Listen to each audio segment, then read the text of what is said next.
is oblique are. There is oblique are.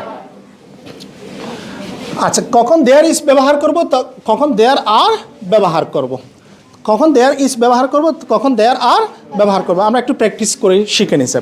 দেখি বলেন sir, একটি চেয়ার আছে, আর কিছু বলেন না, শুধু একটি চেয়ার আছে। there is a চেয়ার, বলেন একটি চেয়ার আছে, অনেক চেয়ার আছে, there are many chairs। আবার বলেন স্যার, একটি চেয়ার আছে, অনেক চেয়ার আছে, একজন শিক্ষার্থী আছে, there is a student, অনেক শিক্ষার্থী আছে, একটি টেবিল আছে, there is a table, অনেক টেবিল আছে, there are many tables, there are many tables, একটি ক্লাসরুম আছে, there is a classroom, অনেক ক্লাসরুম আছে, একটি ফ্যান আছে, there is a fan, অনেক ফ্যান আছে, there are many fans, there are many fans। আচ্ছা, একজন শিক্ষক আছে, অনেক শিক্ষক আছে, there are many teachers, there